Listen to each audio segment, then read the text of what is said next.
The emergency room doors burst open as Martha Henderson collapsed, blood streaming from what everyone thought was just a pimple on her nose. Dr. Williams froze mid-stride, his clipboard clattering to the sterile floor as he witnessed the 67-year-old woman's face, half covered in crimson, her wedding ring clutched in trembling arthritis-gnarled fingers. This wasn't supposed to happen to someone who followed all the rules. Nurses scattered like startled birds, their white shoes squeaking against linoleum as alarms began shrieking through the corridors. The metallic smell of blood mixed with disinfectant created a nauseating cocktail that made seasoned staff members gag. Through the chaos, Martha's daughter Jennifer pressed her face against the waiting room glass, remembering how she'd dismissed her mother's concerns just 3 weeks ago during their last phone call. "It's nothing, Mom. You worry too much." "Get her to surgery now, Doctor." William shouted, his usual calm demeanor shattered. Who could have known that a tiny bump could become a death sentence? And how much time did they have left? Leave a like and share your thoughts in the comments along with the city you're watching from now. Let's continue with the story. 6 months earlier, Martha Henderson had been living the quiet, predictable life of a widow in suburban Millfield, Ohio. The small 2-bedroom house on Maple Street held 43 years of memories. Harold's reading chair still positioned by the window, his coffee mug waiting in the kitchen cabinet, his side of the bed eternally cold. At 67, Martha had settled into the rhythm of solitude, marking time between Harold's grave visits and her weekly grocery trips to Kroger. The modest colonial with its peeling blue shutters and overgrown rose bushes had once buzzed with family barbecues and Christmas mornings filled with grandchildren's laughter. Now, silence echoed through rooms where dust motes danced in afternoon sunlight, and Martha found herself setting 2 plates for dinner out of habit, then quietly washing the unused one with tears she refused to acknowledge. Martha's days followed a sacred routine. Morning coffee while watching the sunrise Harold had loved, followed by reading obituaries to see which of their friends had joined him. Her Social Security check of $1,847 barely covered the mortgage, utilities, and prescription medications, a financial tightrope she walked monthly, sometimes choosing between Harold's heart pills and her blood pressure medication. The medical bills from his COVID battle 2 years ago still arrived sporadically, each envelope a fresh reminder of loss. Her daughter Jennifer lived 6 hours away in Chicago, consumed by her own crumbling marriage and demanding career as a marketing executive. Their phone calls had dwindled to obligatory Sunday check-ins, stilted conversations where Martha pretended everything was fine, and Jennifer pretended not to notice the loneliness seeping through her mother's cheerful facade. "I'm managing just fine, sweetheart," Martha would say, even as she counted the same $20 bills for the 3rd time, calculating whether she could afford both groceries and gasoline.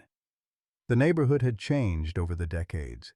Young families moved in and out like seasonal tenants, too busy for the front porch conversations Martha remembered. Only Mrs. Chen, the retired nurse next door, and Bob Williams, the widower across the street, remained from the old days. Mrs. Chen had lost her husband to Alzheimer's 3 years prior, while Bob's wife had succumbed to breast cancer around the same time Martha lost Harold. Martha's health had been surprisingly good for her age. No major surgeries, just the usual arthritis in her knuckles and the occasional bout of insomnia. She prided herself on rarely visiting doctors, viewing medical appointments as admissions of weakness. Harold had been the one with health problems, and she'd been his caregiver, his advocate, his strength. It was during one of those routine morning mirror checks, brushing her silver hair, applying the same pale pink lipstick she'd worn for 30 years, that Martha first noticed the tiny bump on the bridge of her nose. Smaller than a pencil eraser, slightly raised, unremarkable except for its sudden appearance. She touched it gently, decided it was probably just an age spot or a small pimple, and applied concealer before heading to the grocery store. After all, at 67, something was always going wrong somewhere. The small bump on Martha's nose began its sinister transformation during the first week of September, just as the Ohio maples started their annual surrender to autumn. What had seemed like nothing more than a minor blemish gradually asserted its presence with the persistence of an unwelcome houseguest. Martha, ever practical, treated it like she'd handled every other minor ailment in her 67 years, with drugstore remedies and stubborn denial. She purchased a tube of benzoyl peroxide cream from the pharmacy section at Kroger, the same aisle where she'd once bought acne medication for Jennifer's teenage breakouts. The teenage clerk barely glanced at her as she counted out exact change, her arthritic fingers fumbling with quarters and dimes. Back home, she applied the cream twice daily, morning and evening, convinced that consistency would triumph over whatever this was. Harold had always said she was too stubborn for her own good, and she'd proven him right more times than she cared to count. By the second week, the bump had grown from pencil eraser size to the circumference of a dime. More concerning was the tenderness that accompanied its growth, a dull ache that intensified when she accidentally brushed against it while washing her face or adjusting her reading glasses. Martha increased her cream applications to 3 times daily and added warm compresses to her routine, remembering her mother's old remedies for stubborn boils. The third week brought the first drops of blood. Not much, just a few crimson spots on her washcloth after her morning routine, but enough to make her pause at the bathroom mirror. The bump now had an angry, reddish appearance around its edges, and when she pressed gently, a clear fluid mixed with blood seeped out. The smell was peculiar too, not the clean metallic scent of a normal cut, but something slightly sweet and putrid that made her wrinkle her nose in disgust. Mrs. Chen noticed first, as neighbors often do. During their chance encounter at the mailboxes on a crisp Thursday afternoon, the retired nurse's trained eyes immediately focused on Martha's face. Agnes Chen had spent 40 years in oncology nursing before retirement, and she'd developed an almost supernatural ability to spot trouble. Her expression shifted imperceptibly, the way medical professionals learn to mask their immediate concerns while their minds race through differential diagnoses. "Martha, dear, how are you feeling lately?" Mrs. Chen asked, her voice carrying the gentle probing tone that healthcare workers perfect over decades of practice. She gestured vaguely toward her own nose, a subtle indication of her focus without being directly confrontational. "Oh, you know how it is at our age," Martha replied with forced brightness, unconsciously touching the area with her fingertips. "Something's always acting up somewhere. Just a stubborn little pimple that won't behave itself." Mrs. Chen's 65 years of living, combined with her medical background, had taught her when to push and when to retreat. This was a moment for retreat, but she filed away her concerns for future reference. Martha Henderson had always been fiercely independent, the type of woman who viewed seeking help as personal failure. Direct confrontation would only drive her deeper into denial. By month's end, the lesion had evolved beyond any reasonable person's definition of a pimple. It now measured nearly the size of a quarter, with irregular raised edges that seemed to crater inward at the center. The bleeding had become more frequent and unpredictable, sometimes triggered by the slightest touch, other times appearing spontaneously on her pillowcase or the collar of her favorite blue cardigan. The breaking point came during Sunday morning service at First Methodist, where Martha had worshipped for over 4 decades. She was standing for the final hymn, "How Great Thou Art," Harold's favorite, when warmth began trickling down her upper lip. What started as a few drops quickly became a steady stream, crimson drops falling onto the open hymnal and splattering across the wooden pew. The congregation's collective gasp of concern was Martha's first real acknowledgement that this was beyond normal, beyond manageable, beyond anything she could handle alone. The annual neighborhood Labor Day barbecue at the Williamses' backyard had been a Maple Street tradition for 15 years, one of the few community gatherings that survived the constant turnover of younger families. Martha almost didn't attend, spending 20 minutes at her bedroom mirror trying different angles of her reading glasses and experimenting with concealer to hide the increasingly obvious lesion on her nose. The growth had developed what she could only describe as a crusty appearance around the edges, and no amount of makeup seemed adequate to mask its presence. Agnes Chen was manning the potato salad table when Martha finally arrived, carrying her famous deviled eggs despite having little appetite herself. The retired nurse had been watching for Martha's arrival, and when their eyes met across the crowded patio, Agnes immediately noticed what 3 months of gradual change had wrought. The lesion was no longer something that could be dismissed as a simple skin irritation. It had the telltale irregular borders and varied coloration that 40 years of oncology nursing had burned into her professional memory. "Marty, honey, come help me with these serving spoons," Agnes called out, using the childhood nickname that only Harold and a few old friends were permitted to use. She guided Martha toward the kitchen, away from the crowd of neighbors balancing paper plates and red Solo cups. The familiar sounds of suburban socializing, children shrieking with delight in the inflatable pool, men arguing good-naturedly about grilling techniques, women sharing updates about grandchildren and health concerns, provided perfect cover for a private conversation. Once inside the Williamses' kitchen, Agnes turned to face Martha directly, her expression shifting from neighborly concern to professional assessment. "Marty, I need to ask you something, and I want you to hear me out before you get defensive." She paused, choosing her words carefully. "That spot on your nose, how long has it been there?"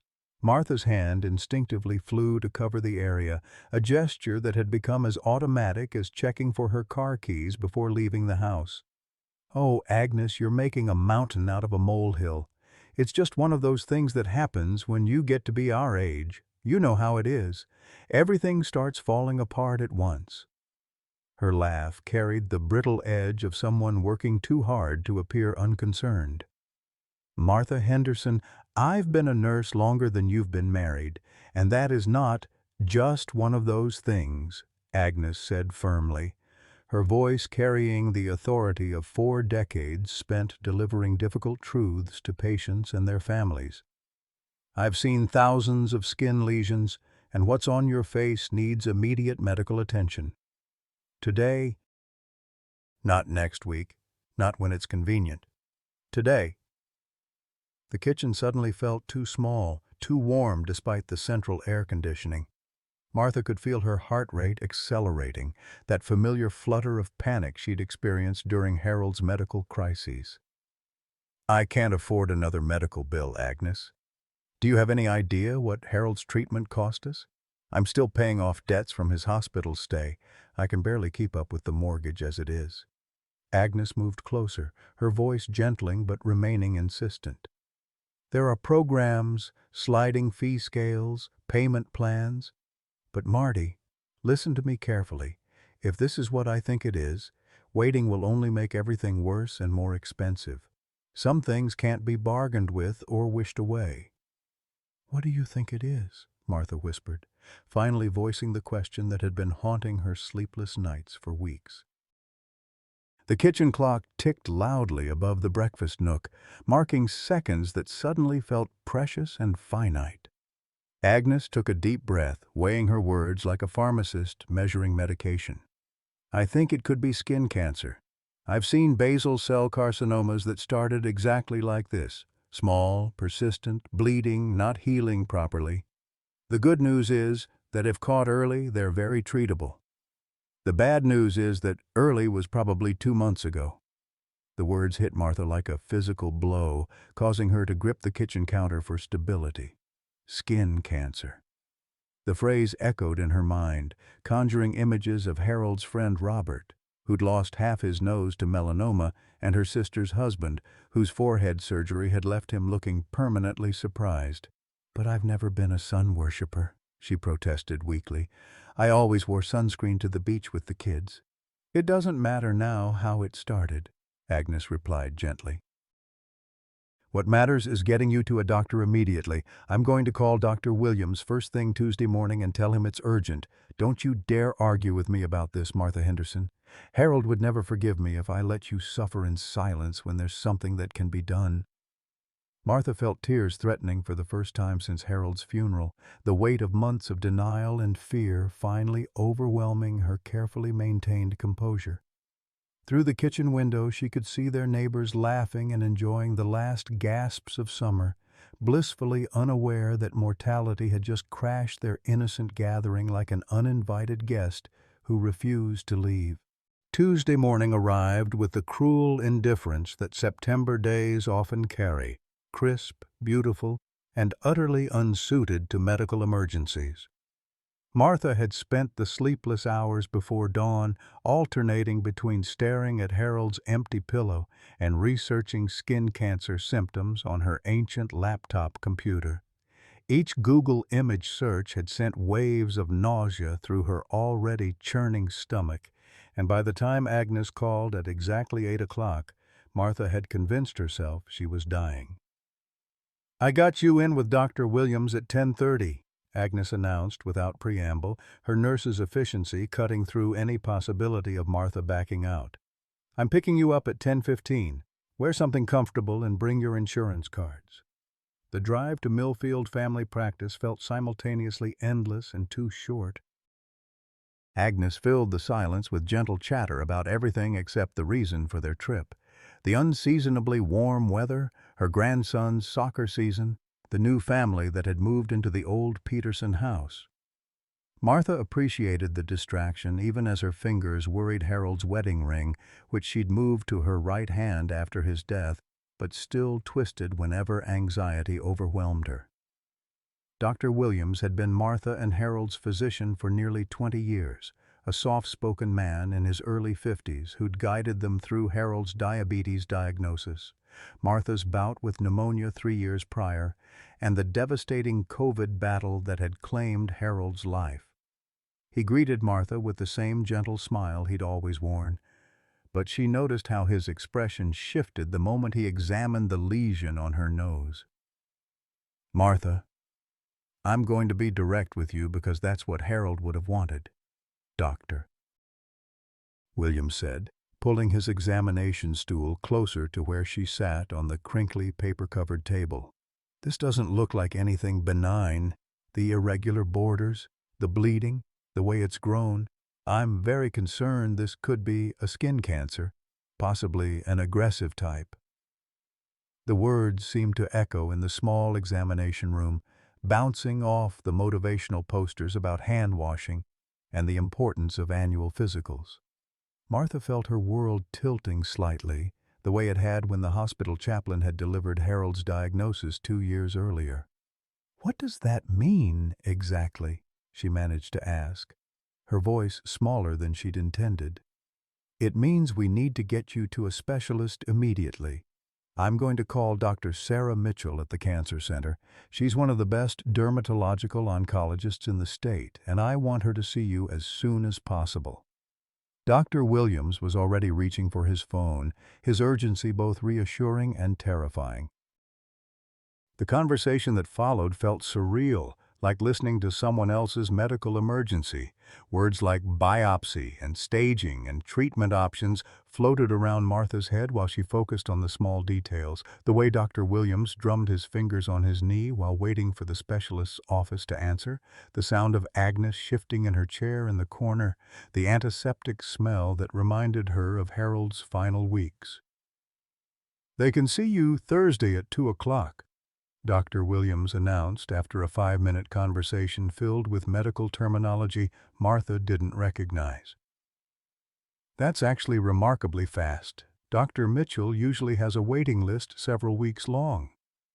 Thursday arrived with the same beautiful indifference as Tuesday, but Martha felt as though she were viewing the world through a different lens, one that made everything appear slightly unreal and threatening. Jennifer had driven down from Chicago after Martha's tearful phone call Tuesday evening, their first honest conversation in months. Now her daughter sat in the oncology waiting room, periodically glancing up from her phone to offer encouraging smiles that didn't quite reach her eyes. Dr. Sarah Mitchell turned out to be a compact woman in her 40s with prematurely gray hair and the kind of direct gaze that Martha associated with people who'd seen too much suffering to waste time on pleasantries. Her examination was thorough and clinical, involving a magnifying device with a bright light that made Martha feel like a specimen under a microscope. "I'm going to perform a biopsy today," Dr. Mitchell announced after her examination. "The characteristics of this lesion are very concerning. Based on what I'm seeing, the size, the irregular borders, the central ulceration, and the bleeding, I suspect this is a basal cell carcinoma, possibly an aggressive subtype."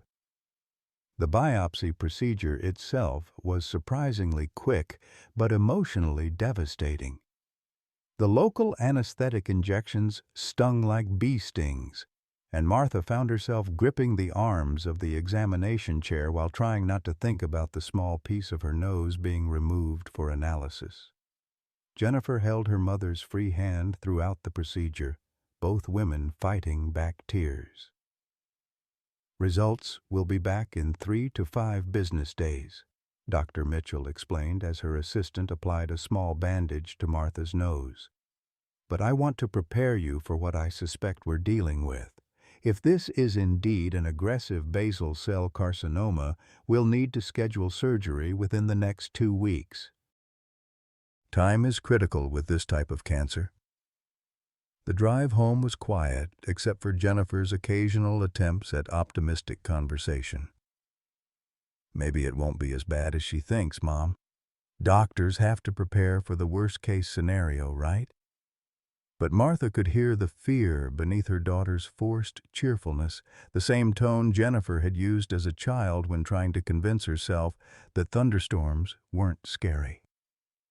That evening, as they sat in Martha's living room sharing takeout Chinese food, their first meal together in Harold's house since his funeral, Jennifer finally asked the question that had been hanging between them like a sword.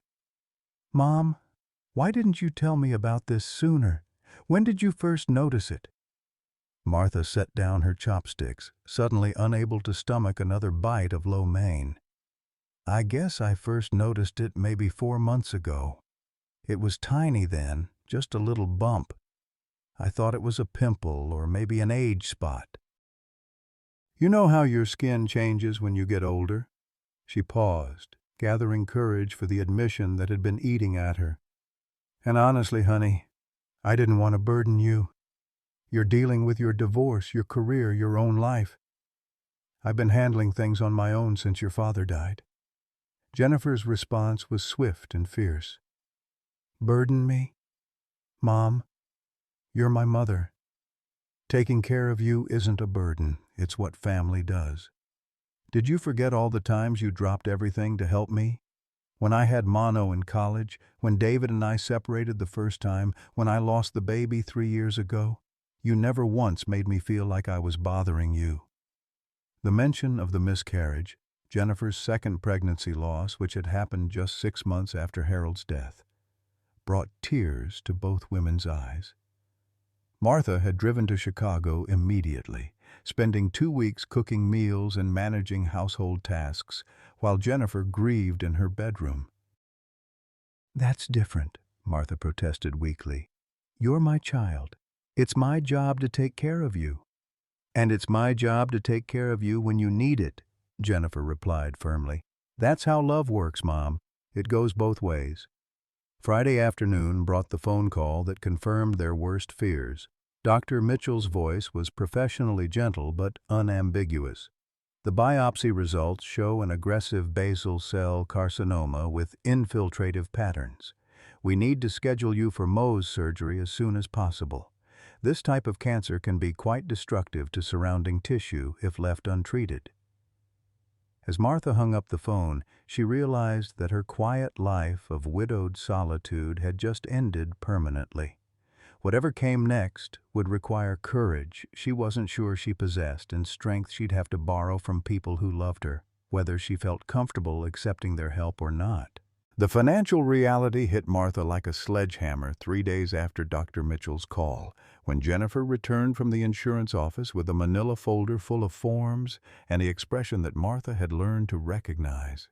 The same look Jennifer had worn as a teenager when she'd wrecked Harold's car and had to confess the truth. They sat at Martha's kitchen table, the same scarred oak surface where Harold had balanced their checkbook every month for 4 decades, now covered with medical estimates and insurance documents that might as well have been written in a foreign language. "Mom, we need to talk about the money," Jennifer began carefully, spreading the papers across the table like a dealer distributing cards for a high-stakes poker game. "The Mohs surgery and reconstruction will cost approximately $15,000. Medicare will cover about 60%, maybe 70% if we're lucky. That leaves us responsible for roughly $5,000. Martha felt her stomach drop toward her shoes. $5,000 might as well have been $50,000 given her current financial situation. Her monthly Social Security check of $1,147 barely covered her mortgage, utilities, and groceries, leaving nothing for emergencies or unexpected medical expenses.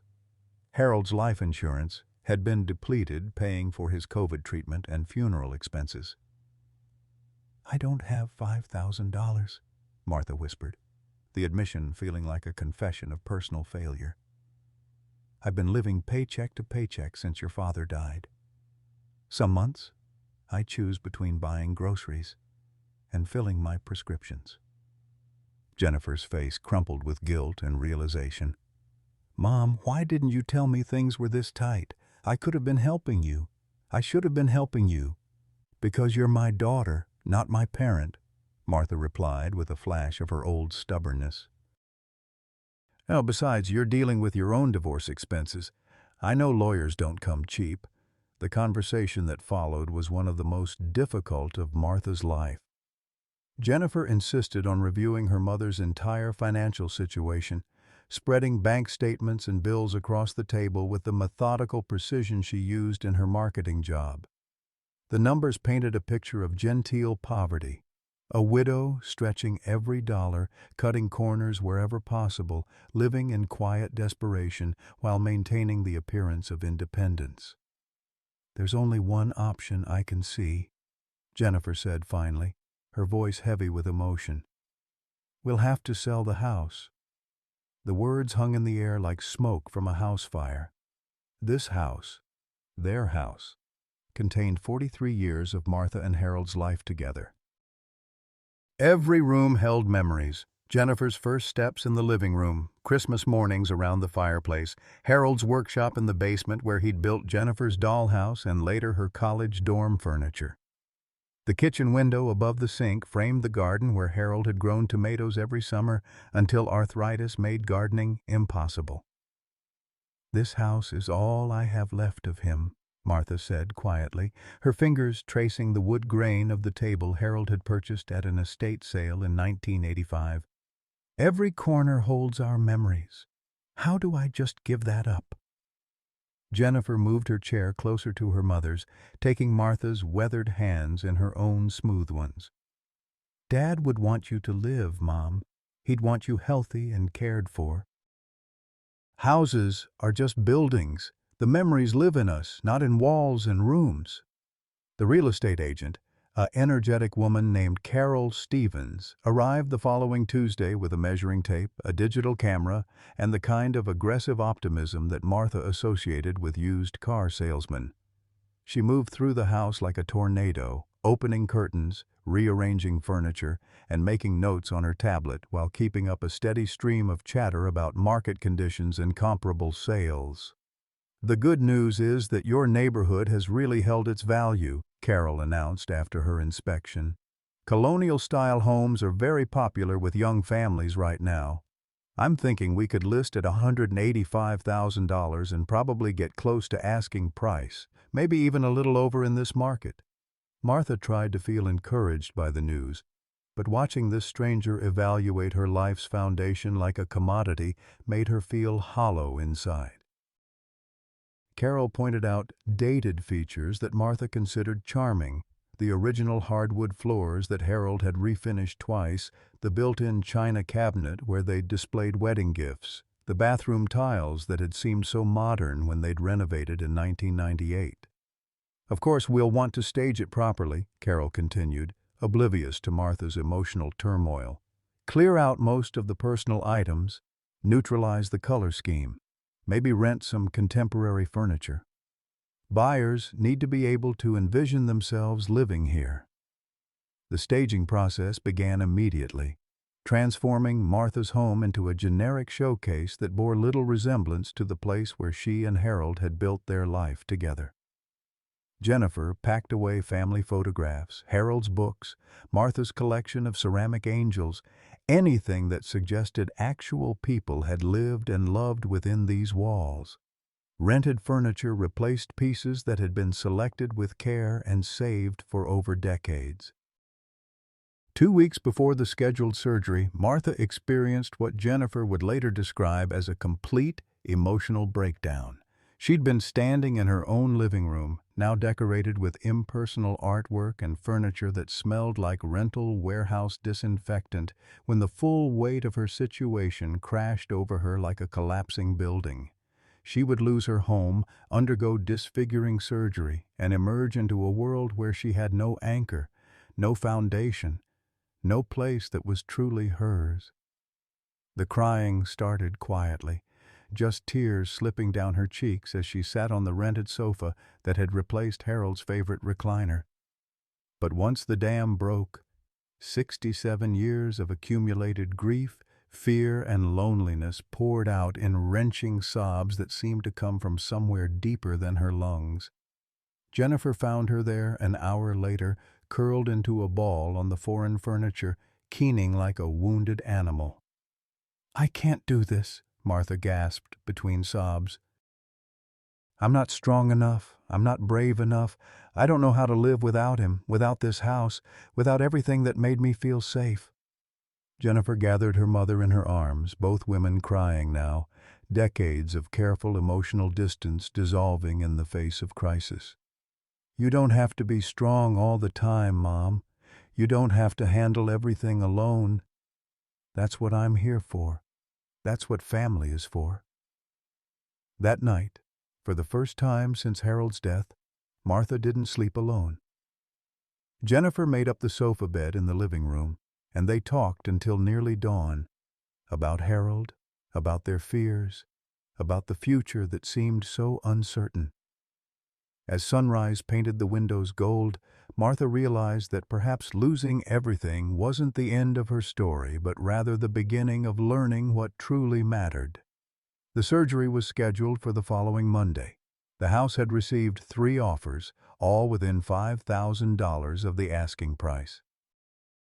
Martha signed the acceptance papers with hands that shook only slightly, Harold's voice echoing in her memory.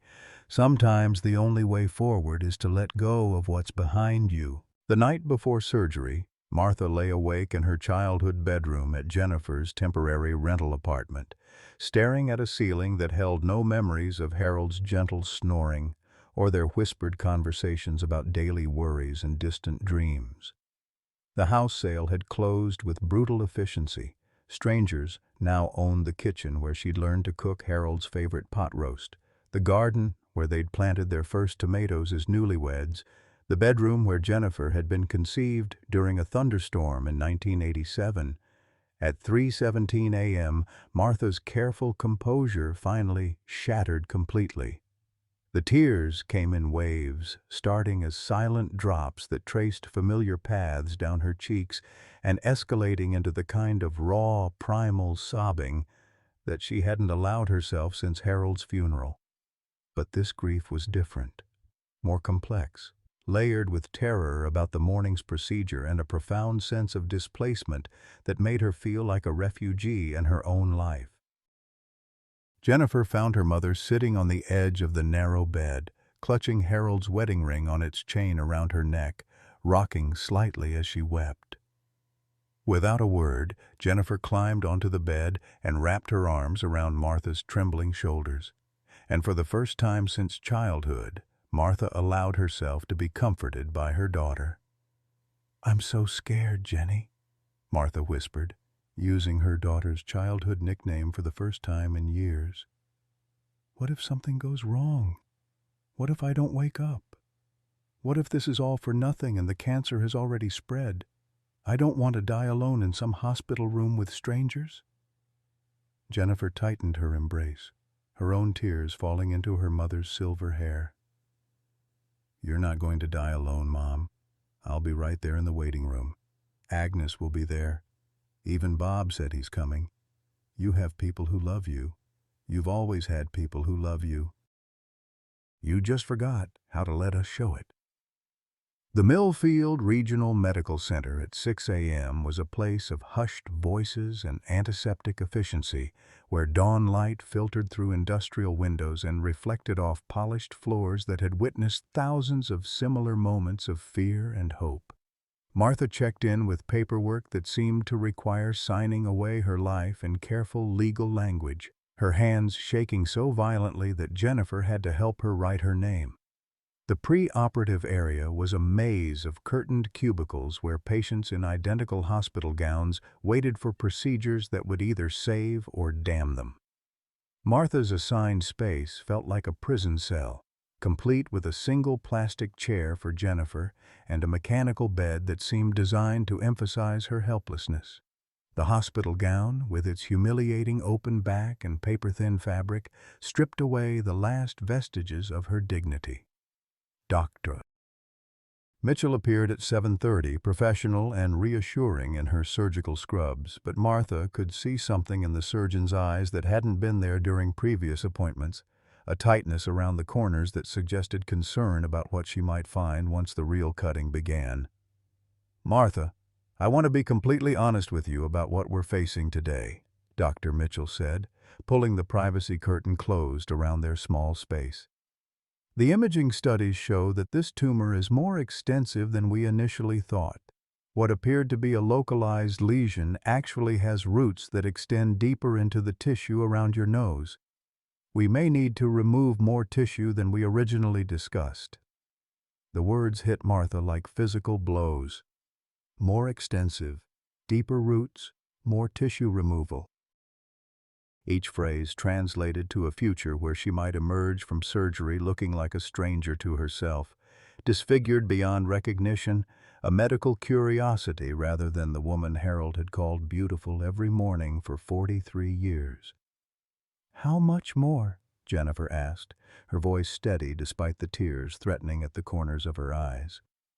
"We won't know until we're in surgery," Dr. Mitchell replied with the kind of clinical honesty that Martha both appreciated and despised. Mohs surgery involves removing tissue layer by layer and examining it under a microscope until we find clear margins. In some cases, that means removing significantly more tissue than anticipated. We may need to involve plastic surgery for reconstruction. The anesthesiologist arrived next, a cheerful man in his 50s who explained the sedation process with the enthusiasm of someone discussing vacation plans.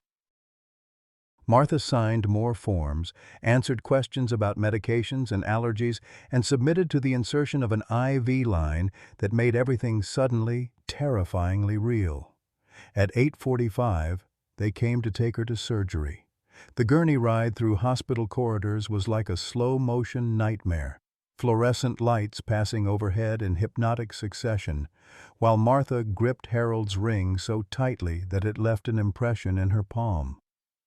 Jennifer walked alongside, holding her mother's free hand and murmuring reassurances that neither of them really believed. The surgical suite was blindingly bright and cold, filled with equipment that looked like instruments of torture rather than healing. Martha was transferred to the operating table with mechanical efficiency, her arms positioned and secured, her face cleaned with antiseptic solution that stung her eyes and made her feel like she was being prepared for sacrifice. "We're going to take good care of you, Martha," Dr. Mitchell said as the anesthesia mask descended toward her face. "When you wake up, this will all be behind you." But as consciousness faded, Martha's last coherent thought wasn't about the surgery or her fears about the future. Instead, she found herself remembering a conversation with Harold during his final hospitalization, when he'd gripped her hand and whispered, "Promise me you'll take care of yourself when I'm gone, Marty. Promise me you won't just give up." She'd promised, but she'd broken that promise for months, allowing fear and stubbornness to nearly cost her everything. As the anesthesia pulled her under, Martha made a new promise, to Harold, to Jennifer, to herself, that if she survived this day, she would finally learn how to live again instead of merely existing in the shadow of loss. The last thing she heard before darkness claimed her was the steady beeping of monitors, mechanical heartbeats that would keep time while her own heart forgot how to beat with anything resembling hope. Martha's return to consciousness felt like swimming up from the bottom of a deep, dark lake, her awareness surfacing in fragments that made no immediate sense. The first sensation was pain, not the sharp, localized agony she'd expected, but a throbbing, all-encompassing ache that seemed to radiate from the center of her face outward to her temples and down her neck. The second was the sound of Jennifer's voice, muffled and distant, calling her name with increasing urgency. "Mom? Mom, can you hear me? The surgery's over. You're okay. You're in recovery." Martha tried to respond, but her mouth felt stuffed with cotton, and when she attempted to touch her face, her hand encountered layers of bandages that covered everything from her forehead to her upper lip. Panic shot through her consciousness like electricity. She couldn't feel her nose, couldn't sense the familiar contours of her own face beneath the medical wrappings. "Doctor." Mitchell's voice cut through Martha's rising hysteria with professional calm. "Martha, I need you to listen to me carefully. The surgery took longer than we anticipated, 6 hours instead of the projected 2. The tumor was more extensive than our imaging showed, with tentacles that had grown deep into the surrounding tissue." 6 hours. Martha's drugged mind struggled to process this information. She'd expected to wake up after a minor procedure, perhaps with a small bandage and instructions for wound care. Instead, she felt like a mummy, wrapped and anonymous, her identity erased beneath layers of medical gauze. "We had to remove significantly more tissue than originally planned," Dr. Mitchell continued, her voice gentle but unflinchingly honest. "The cancer had invaded the cartilage structure of your nose and had begun extending toward your left cheek. We removed everything, but the reconstruction will be more complex than we initially discussed." The words hit Martha like a series of physical blows. Significantly more tissue. Invaded the cartilage. More complex reconstruction. Through the haze of post-surgical drugs, she began to understand that she might emerge from this ordeal looking nothing like the woman who had entered the operating room that morning. Jennifer's hand found Martha's, squeezing gently. "Mom, the important thing is that they got all the cancer. Dr. Mitchell said the margins were clean. They removed everything malignant. You're going to be cancer-free." But Martha couldn't focus on the good news. All she could think about was Harold's face on their wedding day, the way he'd looked at her with such love and admiration. How would he recognize her now? The absurdity of the thought, Harold was gone, had been gone for 2 years, struck her like a slap, but the grief was real nonetheless. She was losing the last physical connection to the woman Harold had loved, the face he'd kissed goodbye every morning for 4 decades. The first night in the hospital was a nightmare of interrupted sleep, pain medications that made her nauseated, and nurses who checked her vital signs every 2 hours with flashlights that felt like searchlights. Martha kept reaching for her face, trying to understand the new geography beneath the bandages, but each touch brought fresh waves of disorientation and fear. Jennifer had arranged to stay in the room, sleeping fitfully in the reclining chair beside Martha's bed, waking every time her mother stirred or made the slightest sound of distress. During one of Martha's pain medication-induced periods of wakefulness around 3 a.m., she found Jennifer sitting in the darkness, silently crying while scrolling through photos on her phone. "What are you looking at, sweetheart?" Martha managed to whisper through her swollen lips. Jennifer startled, quickly wiping her eyes. "Just old family pictures. Remember this one?" She held up the phone, showing a photo from Jennifer's college graduation. Martha and Harold flanking their daughter, all three of them beaming with pride and possibility. Martha stared at her own image in the photo, trying to memorize the woman she used to be. The nose that was now gone had been unremarkable, neither too large nor too small, just a normal feature that had never caused her a moment's thought in 67 years of living. Now it seemed precious beyond measure, lost forever along with the innocence of taking her appearance for granted. "I keep thinking about what Dad used to say," Jennifer continued softly. "Remember how he always told you that you got more beautiful every year? He said real beauty came from the inside and just got brighter with time." The second day brought Dr. Mitchell's return with news that managed to be both encouraging and devastating. The pathology reports confirmed complete removal of all cancerous tissue. The margins were clear, meaning the surgery had been successful from an oncological perspective. However, the extent of the tissue removal meant that reconstruction would require multiple procedures over several months. "We'll need to bring in a plastic surgeon," Dr. Mitchell explained, showing Martha and Jennifer medical illustrations that looked like architectural blueprints for facial reconstruction. "Dr. Roberts specializes in nasal reconstruction.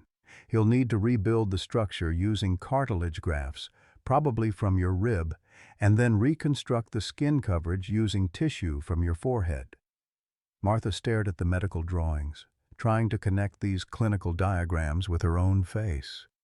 The woman in the illustrations looked like a victim of some terrible accident, not someone who had simply noticed a small bump on her nose 6 months earlier. "How many surgeries?" Martha asked, dreading the answer. 3, possibly 4 procedures over the next 8 months, Dr. Mitchell replied. "The good news is that Dr. Roberts is exceptional at this type of reconstruction. Most patients are very pleased with the final results." That afternoon brought an unexpected visitor. Agnes Chen arrived carrying a small potted orchid and wearing the expression of someone who had something important to say. She settled into the chair beside Martha's bed with the purposeful manner of a woman who had spent decades delivering difficult truths to patients and their families. "Martha Henderson, I have a confession to make," Agnes began without preamble. "I've been in contact with Jennifer for the past 2 months." The revelation hit Martha like a physical blow. "What do you mean, in contact?" Jennifer moved closer to her mother's bed, taking Martha's hand. "Mom, Agnes called me in July when she first got worried about the spot on your nose. She was concerned about you, and she knew you'd never ask for help yourself." Martha felt a complex mix of emotions: betrayal, embarrassment, and strangely, relief. "You've been talking behind my back?" "We've been talking about how much we care about you," Agnes corrected firmly. "Jennifer has been researching specialists, looking into treatment options, even setting aside money to help with your medical expenses. She's been worried sick, calling me twice a week for updates." The weight of this revelation settled over Martha like a blanket. While she'd been suffering in isolation, convinced of her abandonment, her daughter and her neighbor had been quietly orchestrating a support network around her. She'd been surrounded by love all along, but had been too proud, too frightened, too convinced of her own unworthiness to recognize it. "There's something else," Jennifer said quietly. "I've been in touch with your insurance company too. There are additional benefits we can apply for. Programs for seniors facing major medical expenses. You don't have to face this alone, Mom. You never had to face any of this alone. 3 months after the surgery, Martha stood before the bathroom mirror in Jennifer's guest room, carefully removing the latest set of bandages from what would eventually become her reconstructed nose. The reflection that stared back was still a stranger, swollen, discolored, marked by surgical scars that tracked across her face like a road map of survival. But for the first time since the ordeal began, she felt something that might have been hope stirring beneath the anxiety. Dr. Roberts, the plastic surgeon, had warned them that the healing process would be lengthy and emotionally challenging. Facial reconstruction is as much about psychological adjustment as it is about physical healing, he'd explained during Martha's first consultation. You're not just healing from surgery, you're learning to accept a new version of yourself. Jennifer knocked softly on the bathroom door. Mom, are you ready? Agnes is here with the car. Today marked a milestone Martha had never imagined she'd reach. Her first public appearance since the surgery. Not at a medical appointment or pharmacy visit, but at the Millfield Senior Center, where she'd volunteered to speak at their monthly health awareness meeting. The topic? Early Detection Saves Lives. My Journey with Skin Cancer. The drive to the Senior Center felt like traveling to a foreign country. Martha had spent months in medical isolation, her world shrinking to hospital rooms, recovery chairs, and the carefully controlled environment of Jennifer's apartment. Now, seeing familiar streets and businesses, she felt simultaneously like she was coming home and visiting a place where she no longer belonged. Agnes, who had become Martha's unofficial advocate and transportation coordinator, glanced at her in the rearview mirror. You know, Marty, I've been a nurse for 40 years and I've seen a lot of people go through what you've been through. The ones who do best aren't necessarily the ones who heal fastest or have the best outcomes. They're the ones who find a way to use their experience to help others. The Millfield Senior Center's community room was filled with familiar faces. Neighbors, fellow church members, people Martha had known for decades but hadn't seen since before her diagnosis. As she entered the room, conversations quieted, and Martha felt the weight of dozens of curious, sympathetic gazes. She'd prepared herself for this moment, but the reality of being seen in her current state still made her want to flee. Mrs. Patterson, who had organized the event, approached with the kind of gentle enthusiasm that Martha remembered from PTA meetings 30 years earlier. Martha, dear, we're so grateful you agreed to share your story. I think everyone here can learn something important from your experience. Martha took her place at the front of the room, looking out at faces that ranged from genuinely concerned to morbidly curious. She'd written notes for her presentation, but standing there, she realized that what these people needed wasn't a medical lecture. They needed honesty. 6 months ago, I noticed what I thought was a pimple on my nose, Martha began, her voice stronger than she'd expected. I was embarrassed to tell anyone about it. I thought I was tough enough to handle it myself. I thought asking for help made me weak. She paused, letting her gaze sweep across the room. I was wrong about all of that. She told them about the months of denial, the financial fears that had delayed her treatment, the isolation she'd imposed on herself. She talked about the surgery, the reconstruction process, the challenge of learning to accept help from others. Most importantly, she talked about the network of people who had surrounded her with love when she'd been convinced she was alone. I spent 2 years after Harold's death thinking I had to be completely self-sufficient, Martha continued, feeling tears threaten but pushing forward anyway. I thought needing help meant I was a burden. But I learned that letting people care for you isn't weakness. It's courage, it's trust, it's love in action. During the question and answer period, Martha was surprised by the stories that emerged from the audience. Mrs. Rodriguez shared her own melanoma scare. Mr. Thompson talked about ignoring chest pains for months before his heart attack. Nearly every person in the room had a story about delaying medical care out of fear, pride, or financial concerns. The thing is, Martha found herself saying. We're all so worried about being a burden that we forget. Taking care of each other is what gives life meaning. When we deny people the chance to help us, we're actually being selfish. We're robbing them of the opportunity to show love. After the formal presentation, people approached Martha individually, sharing their concerns, asking for advice, or simply offering encouragement. Agnes stood nearby, watching with the pride of a mother whose child had just performed in their first school play. On the drive home, Martha felt emotionally drained, but oddly energized. I think I'd like to do that again, she told Agnes. Maybe at other senior centers or churches. People need to hear that it's okay to ask for help. That evening, Jennifer returned from work to find Martha sitting at the kitchen table with her laptop open, typing slowly but purposefully. What are you working on, Mom?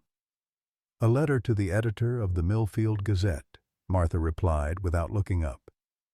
About the importance of skin cancer awareness and community support for seniors facing medical crises. And I'm researching volunteer opportunities with the American Cancer Society. Jennifer sat down across from her mother, studying Martha's profile. The surgical scars were still visible, the reconstruction incomplete. But something fundamental had changed in Martha's demeanor. The defeated woman who had entered surgery 3 months earlier had been replaced by someone with purpose, with fight, with hope. You know, Mom, Dad would be so proud of you. Martha stopped typing and looked at her daughter. You know what's strange? For the first time since he died, I think I'm proud of myself too. She touched the chain around her neck where Harold's wedding ring rested against her heart. I kept his promise. I learned to take care of myself. It just took me a while to understand that taking care of yourself sometimes means letting other people help you do it. 2 weeks later, Martha received a phone call from Dr. Mitchell's office. The 1-year follow-up scans showed no signs of cancer recurrence. She was officially in remission with excellent prospects for long-term survival. When she shared the news with Jennifer, they both cried. But this time the tears were joy mixed with relief and gratitude. That night, Martha dreamed of Harold for the first time in months. In the dream, they were young again, dancing in their first apartment's tiny living room to music from an old radio. When she woke, instead of the usual grief, she felt surrounded by love. From Harold's memory, from Jennifer's devotion, from Agnes's friendship, from a community that had embraced her story and made her healing part of their own. Martha Henderson had lost her house, her savings, and part of her face. But she had found something infinitely more valuable.